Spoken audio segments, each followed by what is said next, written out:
माणूस दिसायला हडकुळा होता, किरकोळ शरीरयष्टी, छातीचा पिंजरा दिसत होता. पण माझ्या भावा त्या छातीत असा दम होता की आज बी अख्खं जग त्याला झुकून सलाम करत. ही होती फक्त विचारांची ताकद.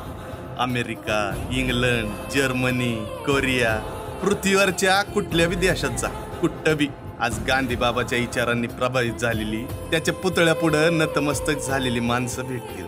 आपण किती बी वरडून बोललो, घासा फाडून बोललो, तरी आपल्या बोलण्यात सत्याचा अंश नसेल तर जगाच्या बाजारात त्या बोलण्याला घंटा किंमत मिळत नसती.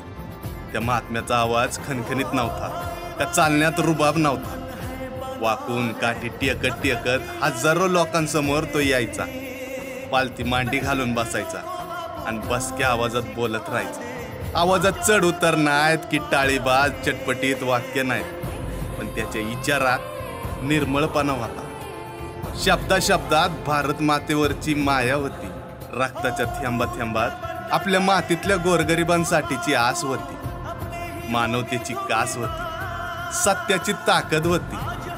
गोळ्या मारला बाबा, तरी बी जिद्द राहिला, शत्रूच्या नाकावर टिचून. जगातला एक बी देश असा नाही जिथं त्याचा विचार पोचला नाही. खायचं काम नाही गाड्या हो, यांच्या 1000 पिढ्या खपत्याल तो विचार संपवायला, पण गांधी उसळी मारून वर येतच राहणार. सलाम महात्म्या सलाम, कडकडीत सलाम.